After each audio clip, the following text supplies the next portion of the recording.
Matinding alinsangan, patuloy pa rin iiral sa atin sa halos sa buong bansa at magiging mga kaulapan, iiral naman silang bahagi ng southern at west portions ng Mindanao. Pero isang shallow convergence sa mataan sa southeast ng Guam, pero sa ngayon ay maliit pa ang tsansang maging isang inverse. At ang Gatdam, patuloy ang pagbaba. At ikatlong magnitude 5 ngayong buwan ng Abril na mataan sa Dolores, Eastern Samar.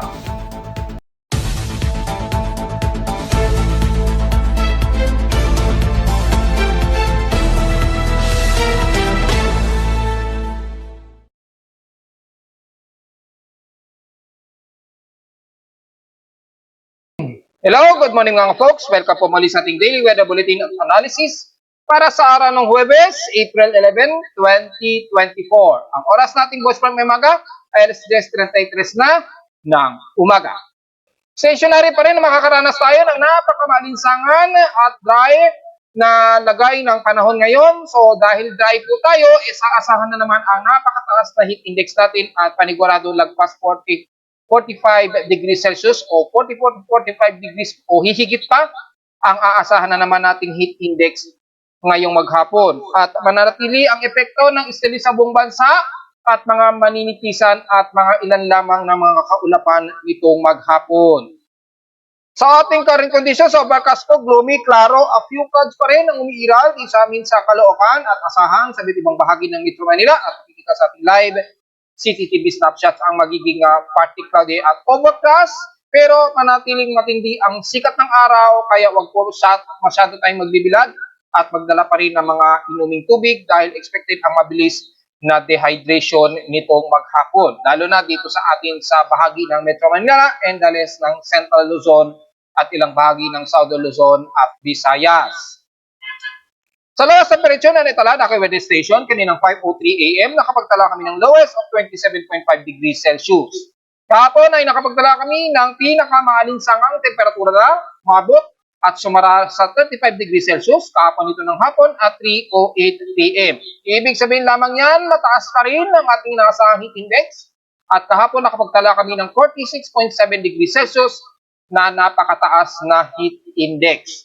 Kung itatabi naman natin sa official records mula sa mga weather stations si Pag-asa kahapon, ay lumalabas ay pumapangalawa ang areas ng Dagupan sa Pangasinan na nasa 44 degrees Celsius at pumapangatlo ang La Union, Puerto Princesa at Aboran dyan sa may Palawan. At sumunod na po, pumapang-apat na ang areas ng Lawag, Ilocos Norte. At dyan sa Masbate, kasama na ang Rojas City sa Capiz, Iloilo, Catarman North ng Samar, Zamboanga Peninsula at ang Cotabato sa Maguindanao. So nangunguna pa rin nangunguna pa rin kami sa Caloocan na may napakataas na heat index. Well, ganyan po talaga kapag nasa syudad ka, typically ay mas mataas at mga ilang points ang mas mataas kaysa sa mga province areas. Dahil alam naman natin sa Metro Manila, marami pong mga matataas na gusali at mga structure na nagdudulot po ng heat island effect. Kaya yung pakiramdam ng katawan natin sa Metro Manila, especially sa mga masyudad na area, ay mas nararamdaman ng ating katawan ang mas mataas na init dahil nga po sa nakakaranas din tayo ng heat island effect. So normally po talaga yan mga folks. Sa ating peak systems in past 24 hours, nangunguna naman sa napakamalinsangan ang Dagupan, dyan sa Pangasinan na nasa 36.8 degrees Celsius. Ang grabing init po dyan at sa pinakababa naman ang Malaybalay Bukidnon. So pangalawa na naman malamang ang Baguio City at nanguna nga po ang Malaybalay Bukidnon na nasa 16.8 degrees Celsius ang lowest temperature. Sa Inulan naman, ang Legazpi City ay inulan sila ng light rain showers lamang na 9 millimeters. Ang total rainfall. Wala pa rin kaming naimataan na mga pag-ulan dito sa amin sa Caloocan since unang araw ng April 2024. Sa ating outside humidity ay dryer na po agad tayo at 58%. So ibig sabihin ay tataas na naman ang ating Chandler CBI index nito At ingat po sa mga potensyal na mga pagsunog at mabilis po ang pagkalat ng apoy oras na napaka-dry po ng ating paligid. So ingat na lamang mga folks at pantayin po natin yung ating mga paligid lalo na sa ating wildfires na posibleng mangyari uli, lalo na sa napakataas na dry spell sa northwestern Luzon at ilang bahagi ng west portions ng ating bansa. Ingat na lamang po mga folks. And so far, tahimik naman ang ating space weather status at nabalita na nga po natin ay sa mga susunod na araw magiging medyo kalmado muna. So wala tayong magiging komento. Pero yung ating volcanic thermal alert status ay nasa moderate na naman itong si Taal Volcano. Pero nasa 12 megawatts lamang ang moderate thermal anomaly nitong si Taal. So wala naman tayong masyadong alalahanin. Pero nanatiling mayroong magmatic intrusion sa pinakabunganga ni Taal. So sa mga kabatang natin, obserbahan na lang po natin kung patuloy ang pag-release ng maraming SO2 emission mula kay Taal Volcano. At kung sisilipin natin sa live CCTV, medyo hazy pa rin ang paligid at expected pa rin ang tuloy-tuloy na paglalabas nito ng kanyang SO2 o yung volcanic smog. Kung sisilipin naman natin yung latest, hopefully, update ko ang report ngayon ni PBOX, wala pa rin namataan na anumang volcanic earthquakes sa paligid ni Taal. At nitong April 9 ay medyo nag-adjust sila ng konti at tumaas pa ng 9,300 tons a day yung kanilang SO2 record emission. So medyo marami-rami pa rin ang binubugan nitong si Taal Volcano. So medyo bantayan po natin, especially lalo na umiinit po ang Taal Lake dahil po sa tinding alinsangan natin. Bantayan po natin maigi despite na wala namang namataan na anumang volcanic earthquakes itong si Taal Volcano. So sa mga kabatang natin, bantay-bantay na lang po natin mga folks despite na normally lamang ang patuloy niyang pag-release ng SO2. Samantala sa high tide and low tide status ay pa-high tide na po tayo. So may 31 minutes pa to maximum high tide o 11:11 AM. So kung titingnan natin kung gaano kataas ito, just in case, kung sisilipin natin gaano ito kataas, mukhang lalagpas ng 1 meter Pero kung titingnan natin ay eksakto 1 meter lang daw ang pinaka-high tide ngayong 11:11 AM. So sa mga kababayan natin na maliliit na mangingisda, pwede po kayong mangisda rin, maging sa may pangpang na Manila Bay o sa may pangpang sa malapit sa bahagi ng Cavite offshore. Pero sa mga kabataan natin na maliligo po ngayon, malalim po ang karagatan sa pangpang na Manila Bay. So ingat po tayo at pagsama po tayo ng mga magbabantay o mga guardian para maiwasan po ang disgrasya. Malalim po at buting po ng 1 meters po ang itataas po ng dagat dyan sa pangpang ng Manila Bay. So ingat po tayo mga folks. So bukod sa nagiging drier na naman ang ating outside humidity at 57% at bumababa pa ito ng 6% since last hour, pataas po ang ating atmospheric pressure na nasa 1,013 hectopascals and steady ito since last hour. At sa ating namang air quality, wala tayong magiging comment. Maganda po ang ating air concentration ngayon. At sa ating almanac, sumikat ng haring araw kaninang 5:44 AM at inasang lulubog ito mamayang 6:09 PM. At ang moonrise, since 7% illuminated na po, ang waxing crescent ng sinag ng buwan, makikita na to tuwing palubog na po ang buwan.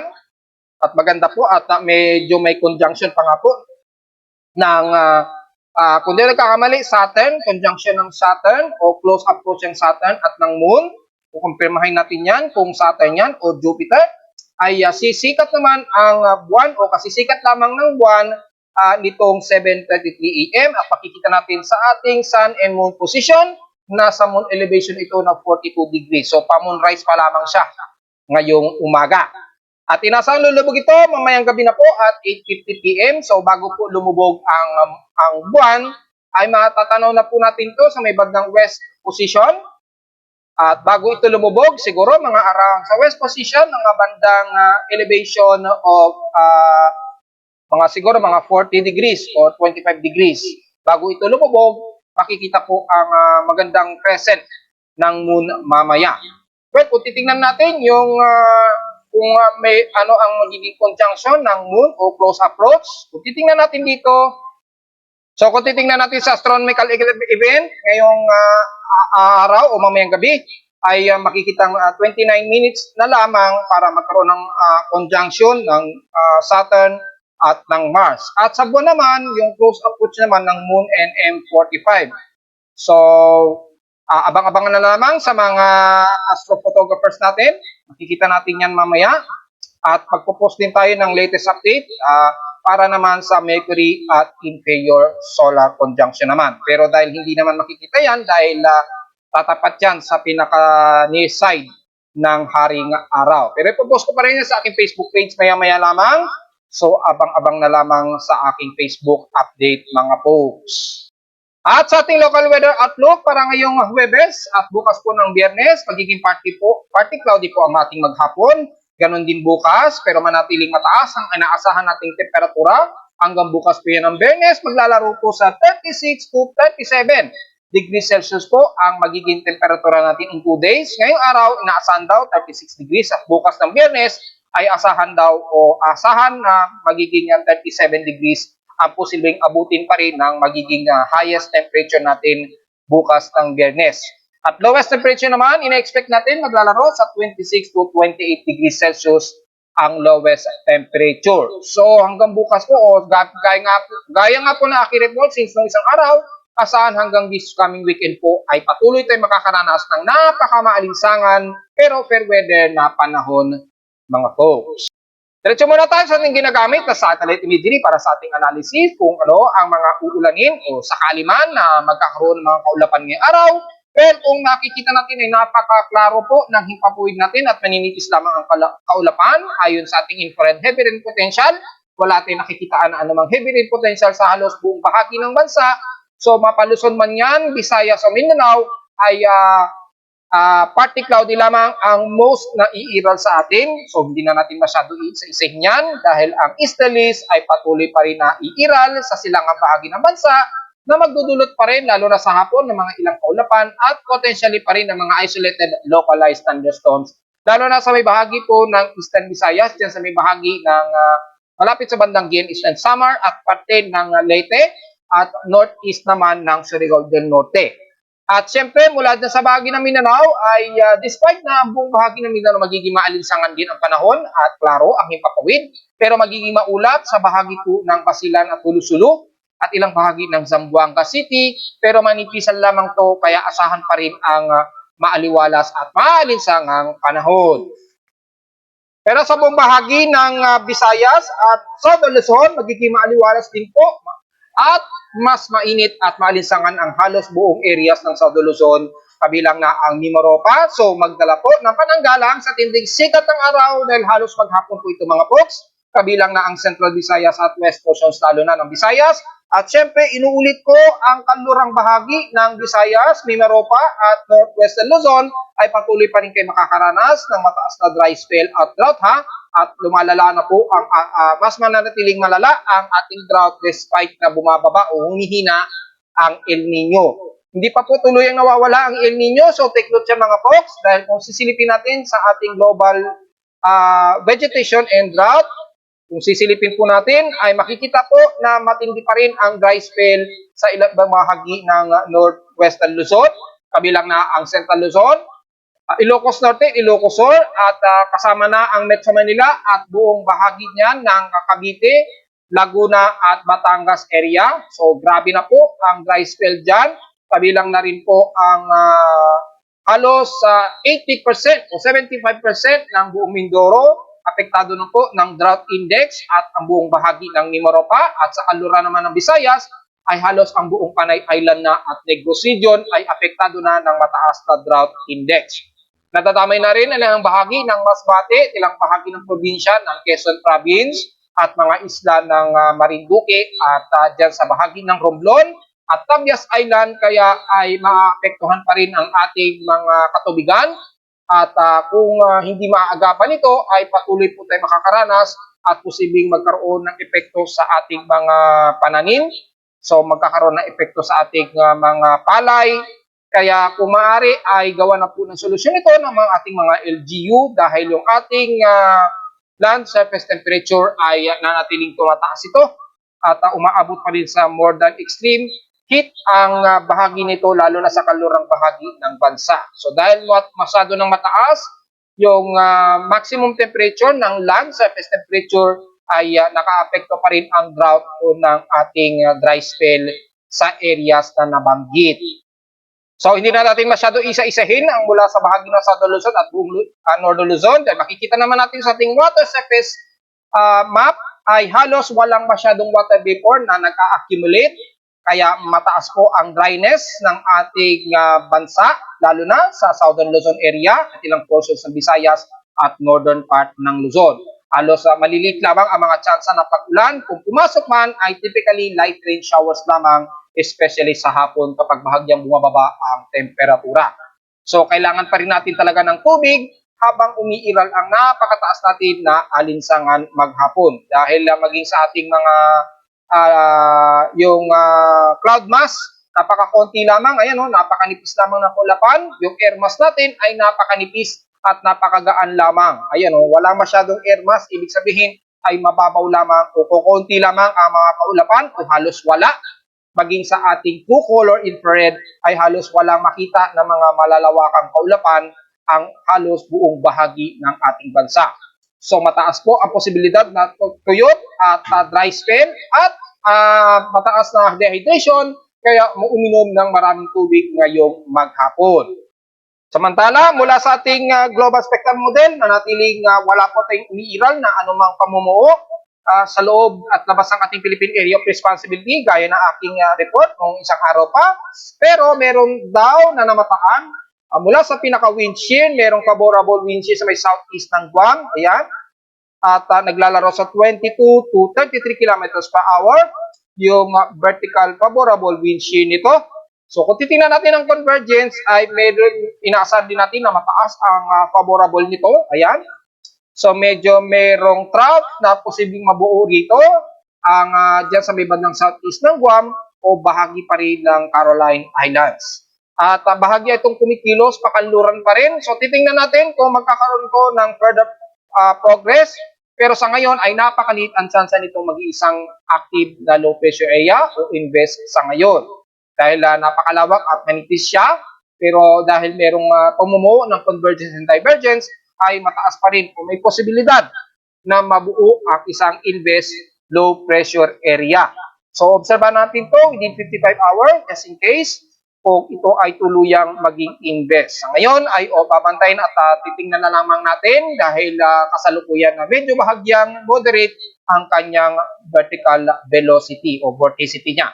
Ngayon, nagkakaroon ng moderate vorticity. Kapag nagkakaroon ng vertical vorticity, ibig sabihin nagkakaroon na ng dahan-dahang upward low convection. Yung pinaka-alop, upward convection niya, dahan-dahan kung nagkakaroon ng parang sirkulasyon, dahan-dahan. Ganun po yun. Kapag nagkakaroon ng ganyan, ay underwatch na po siya para sa possible candidate ng pagiging invest nito. Pero dahil mababaw pa lamang o manipis, ay makikita natin sa mga current tropical cyclone forecast probability niya ay napakadipis pa lamang at 10 hanggang 30% yung probability chances niya. Pero sa loob ng 24-hour period ay maaari pa rin kung bumaba sa 20%. Kung sa kanyang anomaly ay mukhang kaka-update lang at nasa 30% na rin yung kanyang anomaly, yung tropical cyclone forecast prediction na posibleng maging invest. Kapag yan ay umabot pa ng 50%, ay posibleng maging isang candidate for invest formation. However, dahil may 24-hour observation pa, titingnan natin kung tuloy itong mag-invest dahil pinapakita dito ay mananatiling o bababa ito sa 40 to 20% daw sa susunod na 24 oras. So, titingnan natin, pero ipopost ko sa aking Facebook page para meron kay idea at sa mga hindi pa nakaka-follow sa aking YouTube page. At kung pagbabase naman natin ng mga computer models mula sa iba't ibang mga agencies, kay GFS hindi naman agresibo ang pinapakitang forecast, shallow trough lamang. Ganon din kay ECMWF, so far ay wala namang agresibo na active na low pressure na bubuo, pero mga shallow trough lamang ang namumuo dito sa may southeastern ng Guam. Kay NAVGEM ay mula kagabi o kaninong umaga may pinapakitaan kasing forecast si NAVGEM na mayroong isang low pressure area na namumuo. Ngayon, nag-refreshing siya, so wala siyang latest update ngayon. Pero kay Icon at GMA ay wala masyadong ipinapakita. Puro siya road trap lamang ang pinapakita rito. So, ibig sabihin lamang nito ay sa ngayon ay maliit pa rin ang ipinapakitang potentially na may mabubuong low pressure area. Kung titingnan natin ang global spectral model mula sa data feed ni Japan Meteorological Agency, ganun din ay wala pa masyado so far na pinapakitaan na anumang low pressure area hanggang 1,008 hectopascals pa lang kasi ang nakikitaan nito, ang extension forecast nito hanggang April 14 to April 15, 2024 na po ang pinapakitang forecast na nanatiling walang significant development ng anumang low pressure area. Pero gaya na ating sinasabi ay may mga shallow circulation kasi na nakikitaan din sa may southeast ng Guam, kaya oobserbahan natin siya sa loob ng 50-hour period. Kaya typically kasi kapag mga third week kasi o mga second o third week kasi ng April, typically dyan nagkakaroon na ng paramdam yung mga low pressure systems at intertropical convergence zones. So, madalas kapag nagkakatapusan ng April, nagkakaroon na ng paramdam ang mga intertropical convergence zone. Pero sa ngayon ay wala pa, so panatili nating obserbahan ito at mag-update tayo time to time.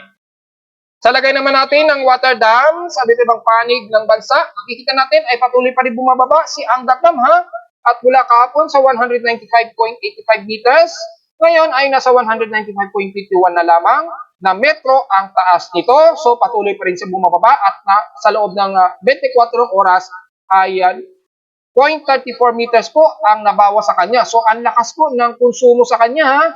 So, control po mga folks dahil despite na nag-control po ng distribution si MWSS, ay hindi pa rin nagbabago ang patuloy na pagbaba ng reservoir ng Angat Dam. So, take note yan mga folks. Kay Ipo Dam naman ay so far ay almost stationary itong si Ipo Dam. So, wala tayong magiging comment. Kay Lamesa Dam naman ay almost konti lamang ang nababawas kay Lamesa Dam. So medyo concern lamang kay Angat Dam. At pagdating naman kay Magat Dam ay patuloy pa na tumataas yung water level niya. So wala tayong magiging komento. However, nanatiling way below pa rin yung level ni Magat Dam ha. Hindi pa rin siya umaabot sa 179.3 meters na required ng critical pinaka warning level niya na water level. So nanatiling way below pa rin yung level ni Magat Dam, pero pakikitaan ng progress na unti-unting tumataas at nadadagdagan yung water level reserves ng Magat Dam. So dahil sa nagkaroon kasi ng pagkontrol sa distribution si MWSS, kaya medyo na-control yung pagbaba ditong si Magat Dam, except na lamang kay Angat Dam na patuloy pa rin na bumababa at malaki ang nagiging konsumo niya sa loob ng 24 oras. So take note yan mga folks, tipid-tipid sa paggamit ng nawasa.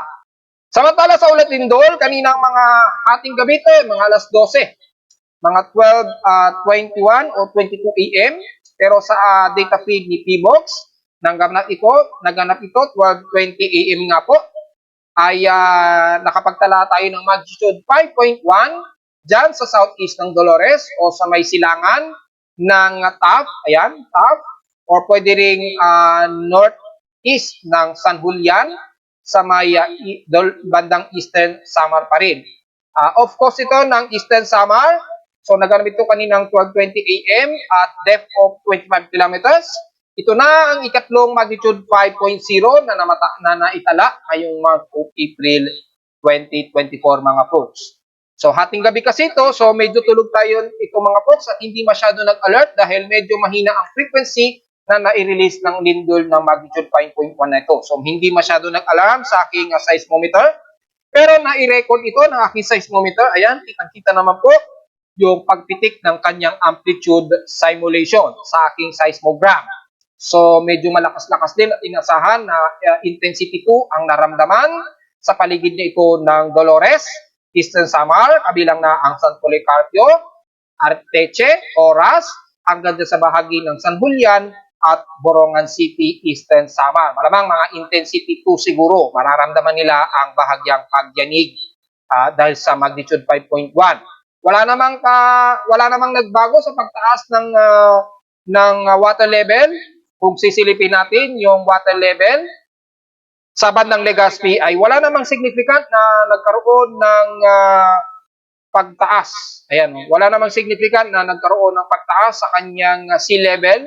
So wala po tayong naitalang possible tsunami. Wala pong magiging tsunami ang naganap. So sa ngayon, since 12 o'clock AM o ng madaling araw, ay nakapagtala tayo ng isang magnitude 5.1. Yan nga po sa may southeast ng Dolores Eastern Samar. And the rest, wala pa naman so far na namataan tayo ng magnitude 4.0 pataas ang naitala since kaninang 12 AM ng madaling araw. Ayon sa data feed ni PBOX, at kung titingnan naman natin yung historical earthquakes natin, kung nakakailang lindol na po tayo for the month of April 2024, para sa hindi nakakalam, makikita niyo yan sa aking real-time ng event. Dito, mare-recall nyo po yung month of April. Yan.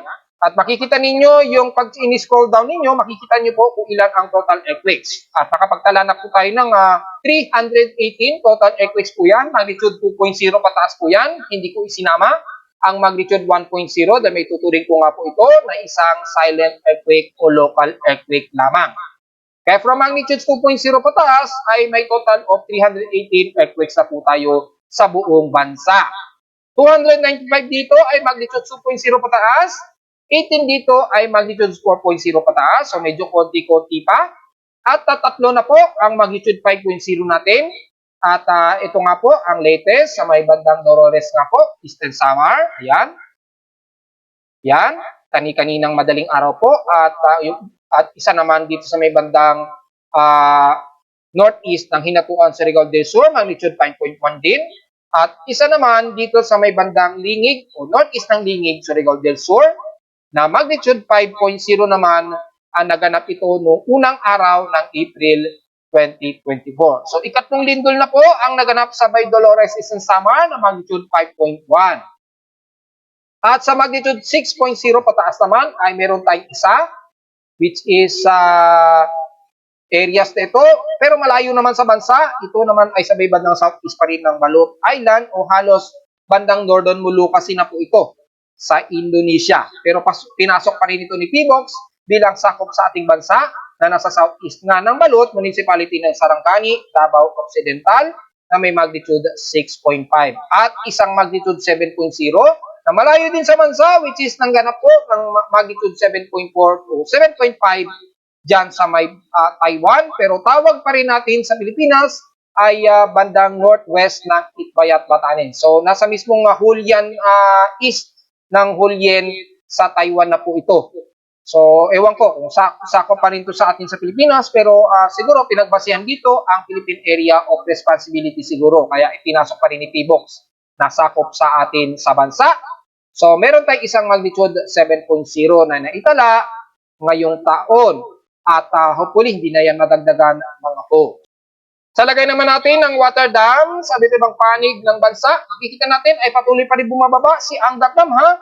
At mula kahapon sa 195.85 meters, ngayon ay nasa 195.51 na lamang na metro ang taas nito. So patuloy pa rin siya bumababa at sa loob ng 24 oras ay 0.34 meters po ang nabawa sa kanya. So ang lakas po ng konsumo sa kanya ha.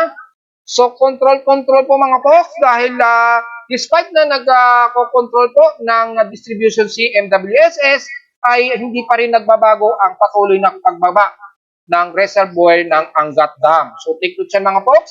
Kay Ipo Dam naman ay so far ay almost stationary itong si Ipo Dam. So, wala tayong magiging comment. Kay Lamesa Dam naman ay almost konti lamang ang nababawas kay Lamesa Dam. So, medyo concern lamang kay Angat Dam. At pagdating naman kay Magat Dam ay patuloy pa na tumataas yung water level niya. So wala tayong magiging komento. However, nanatiling way below pa rin yung level ni Magat Dam ha. Hindi pa rin siya umaabot sa 179.3 meters na required ng critical pinaka warning level niya na water level. So nanatiling way below pa rin yung level ni Magat Dam, pero pakikitaan ng progress na unti-unting tumataas at nadadagdagan yung water level reserves ng Magat Dam. So dahil sa nagkaroon kasi ng pagkontrol sa distribution si MWSS, kaya medyo na-control yung pagbaba ditong Simagat Dam. Except na lamang kay Angat Dam na patuloy pa rin na bumababa at malaki ang nagiging konsumo niya sa loob ng 24 oras. So take note yan mga folks, tipid-tipid sa paggamit ng Nawasa. Narito naman ating 3-day 20 weather forecast para sa araw ng Huwebes, April 11, 2024.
At hanggang dito na lang po ating daily weather bulletin at analysis para sa araw ng Huwebes, April 11, 2024. Huwag po kalilimutan na mag-like, share, and subscribe po sa ating YouTube channel. Visit lamang anytime sa ating website at www.timoweda.com para sa mga latest na hindi natin na-report ngayong umaga. Makikita naman lahat yan sa dashboard pa lamang. Meron na kayong idea. At visit lamang din sa ating website sa dashboard, lalo na sa lagay ng real-time weather update sa amin sa Caloocan, lalo na't nagkakaroon na ng moderate ang ating Shanley Index. Take note yan ha, ingat po sa sunog at visit lamang din para makita ang actual na weather information mula sa aking weather station sa Caloocan at sa mga data feeds mula sa iba't ibang weather agencies. Maraming salamat po mga folks at magandang araw po sa ating lahat.